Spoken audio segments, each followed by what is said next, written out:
Hello there and welcome to Voices of Sustainability. This is the virtual fireside chat series coming to you from the Zayed Sustainability Prize. I'm Eithne Treanor. Now, of course, when we look at the Zayed Sustainability Prize in the United Arab Emirates, that was established in 2008. And since then, it has really become the pioneering global award recognizing organizations and high schools and people around the world for their sustainable, innovative, and humanitarian solutions. So that was 15 years ago, and here we are. The global impact has been absolutely astonishing, with an estimated 370 million people being impacted around the world in categories such like health, food, energy, water, and indeed the global high schools. So the conversation continues, and we're absolutely delighted to be able to bring you this virtual fireside chat. And today we're going to be looking at fueling the future, building a green hydrogen economy. And I'm particularly happy that I have two wonderful guests, as we always do, of course, on this series. So let me introduce you to them. Mr. Shigeru Muraki is joining us. Lovely to see you. He is the former vice chairman of Tokyo Gas, and he's also the president of the Clean Fuel Ammonia Association, and of course has been an integral part of setting Japan's national clean hydrogen strategy. And also, I'm absolutely delighted to welcome the CEO and the co-founder of H2Go Power, Dr. Enass Abo-Hamed. Lovely to have you both on this series. Thanks for joining us. Thanks for having us. Now, let me just start by, we talk about hydrogen, we talk about clean hydrogen, green hydrogen. It has sort of become the buzzword at the moment, which is great when we look at the energy transition and look at where we need to go here. But let's sort of put a definition around this and put it in a wider context. And Sam, perhaps, if I might start with you, talk to me a little bit about, the importance and also where do you see clean and green hydrogen going? Okay, thank you, Enass. And first, I will discuss the role of hydrogen, or clean hydrogen, and clean hydrogen energy carriers, such as ammonia, for global decarbonization.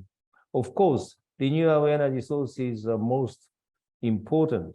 Sustainable carbon-free energy sources supplying carbon-free electricity and heat and production of green hydrogen. Also, fossil fuels such as natural gas with CCS technologies can produce clean blue hydrogen and play an important role for global decarbonization as well. When we discussed clean hydrogen, that was a G7 meeting in Japan, we categorized by carbon intensity, and colors like green and blue are used to identify sources. Hydrogen is an important carbon-free energy sources for zero-emission thermal power, such as gas turbines, high-temperature combustion in the industrial furnaces, chemical processes, and green steel productions. Hydrogen is also important to produce e-fuels, e-methane, and sustainable aviation fuels. Japan and many other countries are now looking on the hydrogen energy carriers to utilize clean hydrogen in a wider market globally. Countries and areas with rich renewable resources and natural gas resources with the CCS capacities are not always close to the major energy market.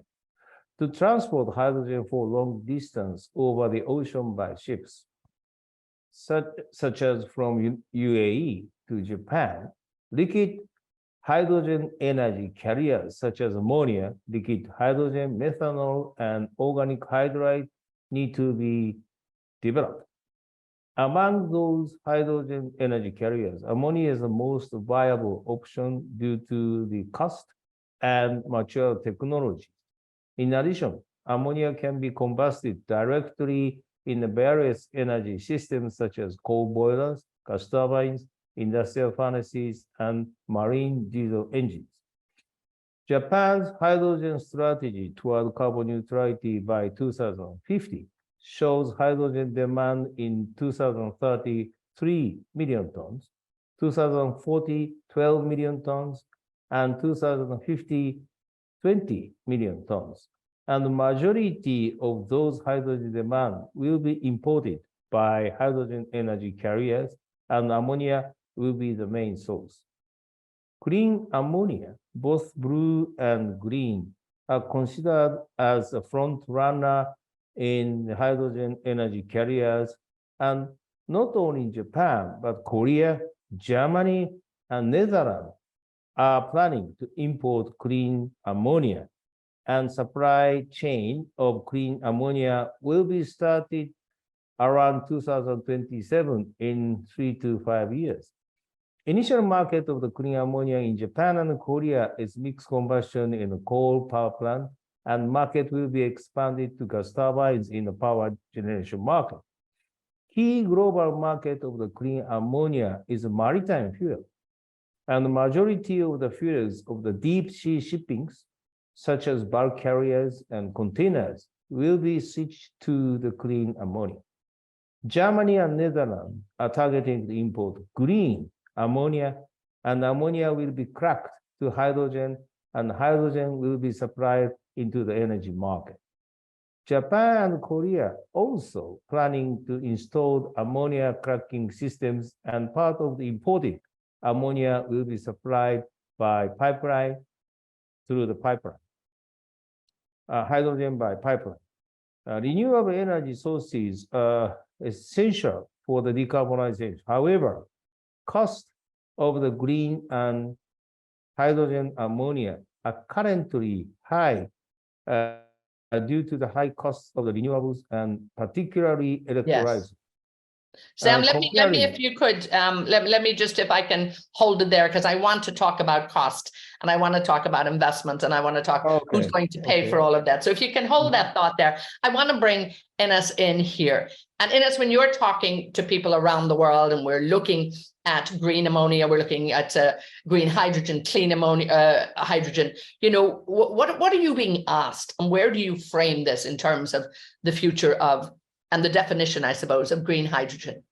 I am very, very glad you asked Sam to go first, because he really gave the general overview. Absolutely, a great perspective there on what's going on of the market. So maybe what I could add to that is just to say that for the hydrogen market to happen and to grow up to where it needs to grow for us to reach our decarbonization targets by 2030, 2040, 2050, we need enabling technologies. My perspective is ammonia is one way to transport or move large amounts of green hydrogen around the world, between continents, given its highest percentage by weight stored. So this is one way to make and move green hydrogen. There are other enabling technologies that will need to happen that goes in parallel as well. Like if you needed to store a huge amount of hydrogen that does not move around, what do you do is, if ammonia was in the best form of storage, what other storage infrastructure would you build to enable the growth of the industry? Because we're saying that by 2050, we need around 650, 60 megatons per annum of hydrogen to be produced for us to meet the decarbonization target set for a net zero scenario. That's a huge amount of hydrogen. One technology is not going to answer all the questions. Hydrogen, as Sam already said, is a clean solution. I would say it's a very elegant solution, given the fact that if it is generated from a clean source of renewable energy. So when you start at the very beginning, at the birth stage, you're not carrying carbon. So when you convert it or burn it, you get what you want out of it, which is the energy. You don't get what you don't want out of it, which is the carbon. And that's very elegant. Having said that, it's a difficult molecule. You don't get just the elegance out of it. because it gets very complex when you start thinking about where you want to use it and how you want to use it. If you want to move it between continents, ammonia is one of the most convincing answers. But if you didn't want to do that, you need to look for solutions that actually fit for purpose. And it all goes back down to what's the cost of that? What are the opportunities? What's the demand? And who is going to convince the user, even when there is an evident use case, who's going to convince the user to use it based on its cost? And that goes back all the way back to how you generate it and how you make it. Let me bring Sam back in here, because I think, and you touched on it, Sam, again, thank you for that overarching background, so to speak there. Talk to me a little bit about the cost, because this is one of the areas where many people have said, you know, hydrogen's not going to make it because right now it is too expensive. And when we think of it, I think we also, you know, have to remember hydrogen has been around for a very long time. And the concept of green, clean hydrogen has definitely come up over the years, but then has been shelved for other fuels. So why now, and why is it so important, and who is going to pay for it? Sam, what do you think? Okay, yeah, actually that the cost of the hydrogen is still more expensive than existing fossil fuels. And also storage and transportation requires higher cost. However, that the scale of the project and also cost reductions by technologies and scale can reduce the cost of hydrogen and also carriers and ammonia. But initial stage of the introduction to the market, what we need to do is the strong collaborations between industries, like producing countries and the consuming countries, and government support. So industry and government collaborations are very important to start the market, to fill the gap between the cost of the hydrogen or ammonia and the cost of the existing fuels. For instance, US IRA is a big impact to produce a low carbon hydrogen, blue and green. And also Japan is preparing the green transport transformation bond to give the subsidies, the gap between the supply cost of the clean hydrogen, ammonia, and the existing fuel. And Germany already announced H2 Global, the same thing. The government will support the introduction of the new clean sources to the market. And of course, we need to have the off-takers and producers agreement and investment. Otherwise, if the government support cannot be implemented. So all of these things can get together and work together. And indeed, it really is. It's about bringing everybody to the table. I think that's so important. Yeah. Enass, come to me and talk a little bit about here, you know, I suppose the prospects for new business, for new jobs within this new clean hydrogen economy. And briefly touch, if you would, on your own company, H2Go Power. Talk to us a little bit about how that came to play and its role in terms of what you're doing, particularly in South Africa and in the region. So H2Go Power is a spin out of Cambridge University. I started this business with my co-founders back in the days during my PhD. My PhD actually was on hydrogen storage, but this was really a long time ago. I was the only person in the department who was researching hydrogen storage. Wow, well ahead of your time. We need to be reading that right now, I'm sure. Yeah, we'll tell you in a minute what does that mean when you're well ahead of your time. But this was 13 years ago when I started researching the topic. And the concept was how do you increase the efficiency of hydrogen storage? If you wanted to store a huge amount of hydrogen, how do you do that safely, and how do you do that in a cost-effective manner? And the solution that I came up with is partly what we've scaled at H2Go Power today. basically not storing hydrogen as a gas, converting it chemically into materials that you store a huge amount of it without having to compress it and use pressure in it, and that significantly lowers the cost. So you could offer it safely and efficiently to places like the developing world because of the cost advantage, but also because of the scale advantage. That also works very well in anywhere else in the developed world where you need a huge amount of hydrogen to be stored safely. One of the, we touched on it, one of the key metric that will have an impact, a determining impact on how fast the hydrogen economy is going to grow is the cost of the molecule and the cost of the storage that comes with it. So any technological advancement that has to do with making the storage infrastructure cost efficient so customers could adopt it at scale makes a meaningful contribution to growing the hydrogen economy, and that's exactly what we do.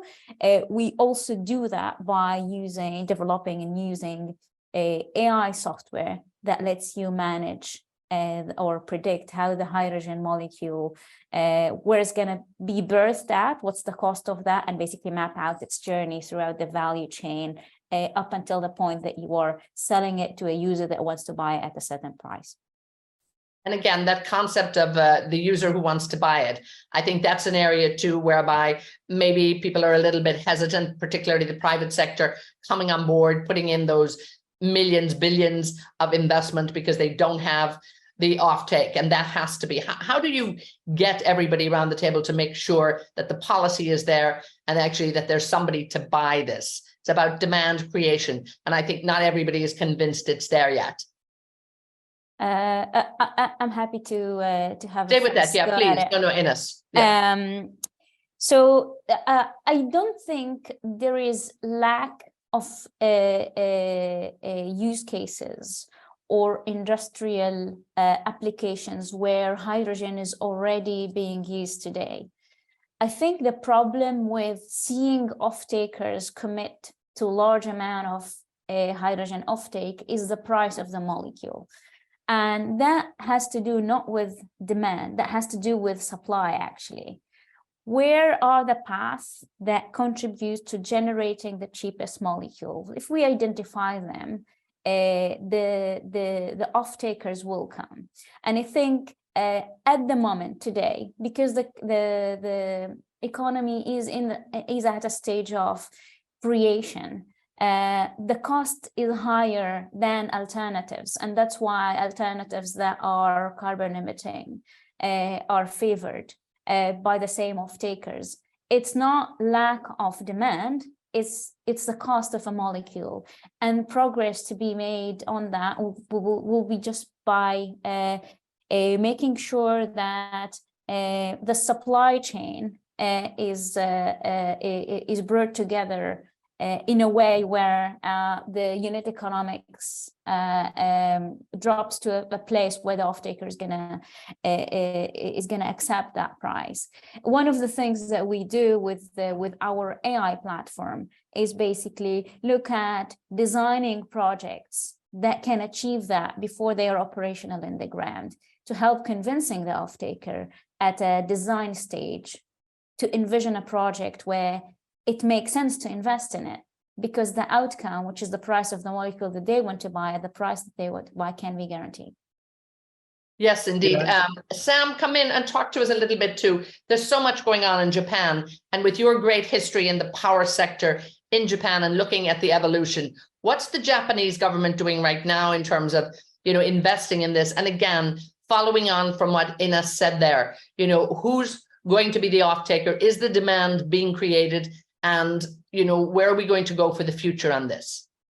Yeah, as Enass mentioned, that the demand will be there. So the question is the cost gap, the cost of the molecule. And so power generation companies and industrial users of the energy, they're looking at the low carbon fuels, but still expensive. So, but they need to pay the gap, part of the gap, but government is trying to support to minimize the gap. for some years, like 10 years, 15 years in the initial stage of the introduction. And so I am confident that there will be the off-takers and demand of the clean ammonia in Japan through the 2020s and the 2030s. And so, of course, and the producers, we need to discuss with the producers how to reduce the cost of the production. And so those all elements and combined, I think that the supply chain will be realized. Also, Sam, if I might ask you, stay with you for a moment. When we look at the application of hydrogen, clean and green hydrogen, clearly hydrogen is being used in industry around the world right now, but where are the next applications? And how can we start moving it into, I suppose, the hard to abate industry? This is really where we need hydrogen, do you think? I think that the primary market will be power generation. And in case of ammonia, another primary market will be the maritime fuel. But in the industrial applications, like industrial furnaces and the particularly like green steel production, the cost is very severe. For instance, and the steel companies are requiring that the hydrogen cost $1 per kilogram of hydrogen. It's very, very low. It is very difficult to reach that level. So probably the industrial use, hydrogen, extensive use of hydrogen in the industrial sector will come later. Yeah, and So I think it's something everybody will be looking, but it's about getting the demand there, getting the industry moving. Enass, talk to me, you know, one thing that you mentioned there, which I haven't heard often in a conversation around energy, is the word elegance. And I love what you say about, you know, this fuel is, it does what it's going to say, and you don't get the stuff that you don't want. And unfortunately, that's where we are at the moment in terms of our energy mix. We're getting our energy, but we're getting an awful lot of, you know, emissions and carbon with it too. How will this change the dynamics when we look at the energy transition? Enass? So basically, it depends on how you want to structure the new emerging industry. Today, we have an opportunity not only to decarbonize, but also automate and think about optimize before we build through design and using technological tools like digital tools that were not present when you designed the natural gas industry, for example. And that's a very important opportunity to embrace if we wanted to really introduce change towards transitioning into a net zero future, where we fight carbon not only with alternatives to decarbonize, but also with efficiency. And again, technology will play a huge role. Sam, I can see how Japan is looking at this, many other bigger countries in Asia, but how can the work that you're doing right now actually help perhaps some of the developing countries in Asia? If we can get it right and we can get hydrogen out there as a future fuel that will be in demand, is it just going to be a knock-on effect that it can actually help other countries in Asia as well? Yeah, I think that Japan is trying to take a leading position to create a supply chain of hydrogen and ammonia. And then we are proposing Asia zero emission community with particularly the Southeast Asian countries, where the large capacity of the coal power plant are existing.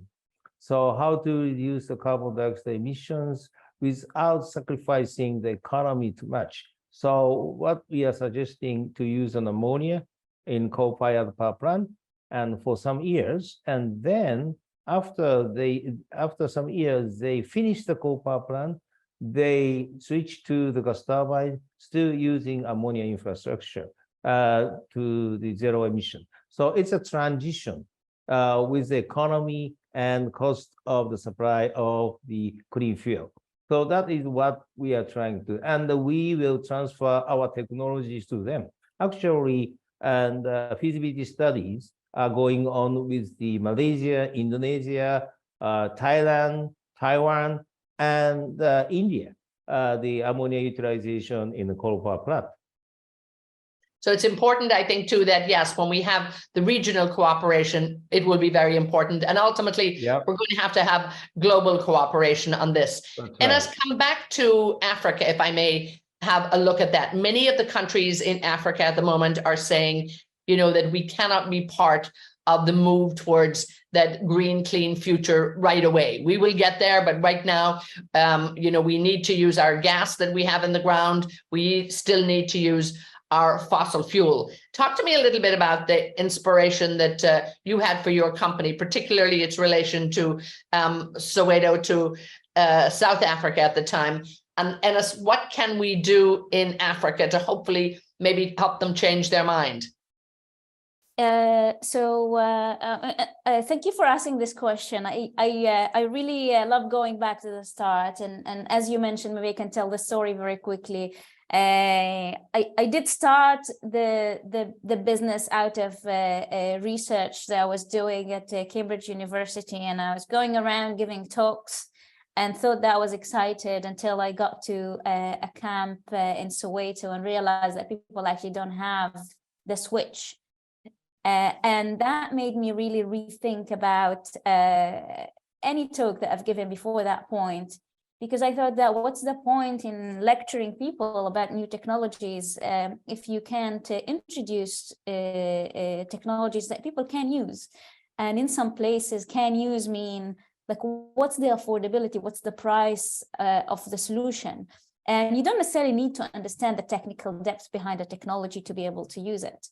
So that was really the turning point at the very beginning to really direct the growth of the business towards making technologies affordable. But going back to the very important question that you asked on Africa and the developing world. I'll give you an example as an answer. Namibia today has announced an ambition to invest 1-to-1 its GDP into making Namibia, which is, I think, the second largest space per capita place in the world. We have a lot of space, not enough people.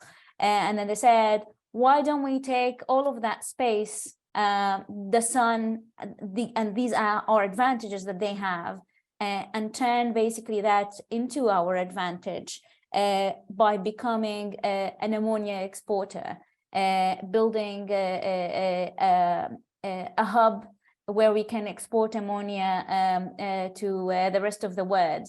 And the size of that, the scale of that is quite large. So it's not only efficient and sufficient to satisfy local demand, but also they want to become an exporter. And that, I think that answers the question in terms of positioning developing countries really well. The transition needs to involve everyone because carbon is coming after everyone. Developing countries will need to be involved in the transition, and opportunities for them will be available. And then maybe an example is a very strong one. Sam, when we look around the world, do you think, I mean, okay, we will hopefully address the costs, and the leaders in this industry will address the costs and bring that cost down, but can every country produce hydrogen? Is this an opportunity out there for every country to actually become an energy producer? Because right now, when we look historically, only a few countries, you know, had that situation. But now, is there almost a democratization of energy production that can happen around the world? What do you think, Sam?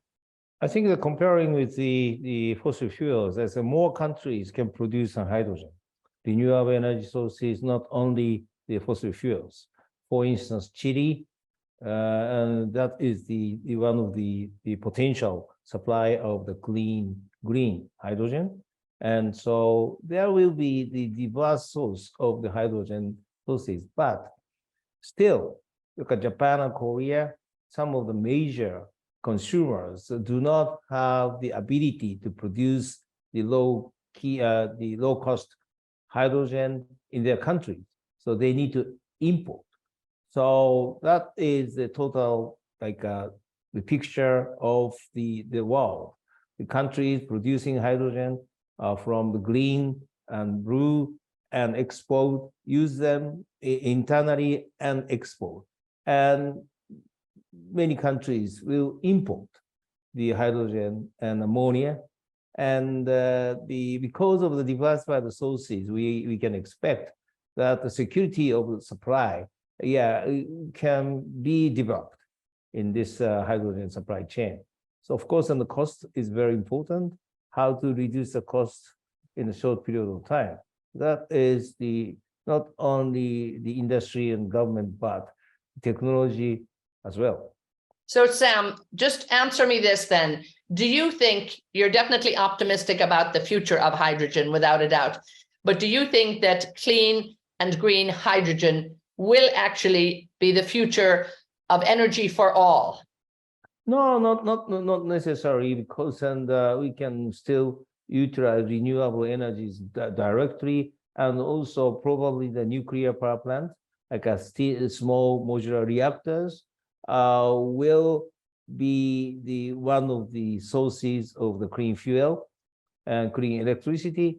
So I think it's hydrogen, of course, and will take a very important position, and the position will be larger, but still the combined of the sources will make, for instance, the direct air capture of the carbon dioxide with CCS is another source of the decarbonization. So various technologies, various methods, schemes will be utilized. We need to fully utilize.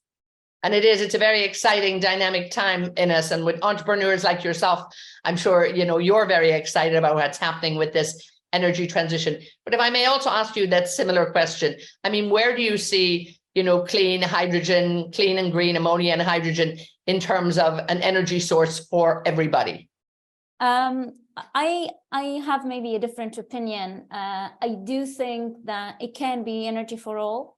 I think over time, the distribution and the inclusion will vary from countries that are faster at committing to infrastructure investments, or have pre-existing infrastructure that could be repurposed, or governments that are faster in accelerating building infrastructure that with the right policy incentives that favor their infrastructure and production to accelerate, and that will vary from a country to a country. We already see difference between the US and Europe, and we'll continue to see differences based on countries' ambitions and where, like, how fast they want to go towards their net zero and decarbonization targets.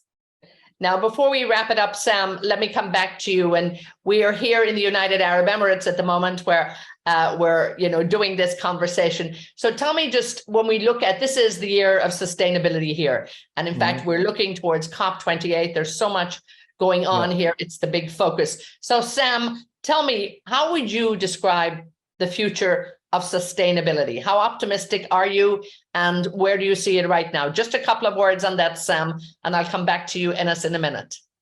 I think sustainability is very important. Sustainable transition to the low carbon society. So it's a balanced approach between the GHG emission control, reduction, and cost, economy, and security of energy supply. That is very important, that we can do that. And I think, yes, we can do it. We have to do it. Enass, I'm going to leave you a closing word of inspiration here. The future of sustainability. Just a couple of words. Where are we going? Very optimistic, but also want to be realistic. So I'd say we need a lot of commitment to really achieve the future of sustainability. There is no lack of initiatives around the world that are inspiring.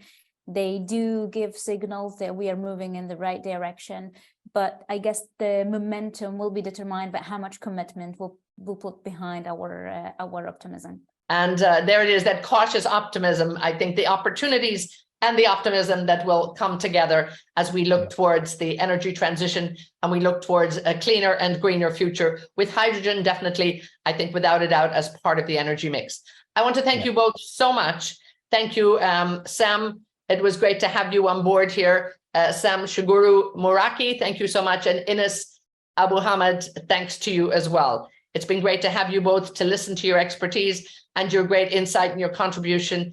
Thank you so much. And to all of our dear audience watching here from around the world, thank you for tuning in. And as always, of course, thank you for tuning in to the Zayed Sustainability Prize, our YouTube channel here that brings you so much. We will continue our conversation and we will keep you up to date with what's happening in this year of sustainability and indeed beyond. Once again, I'm Eithne Treanor. Thanks for being with us.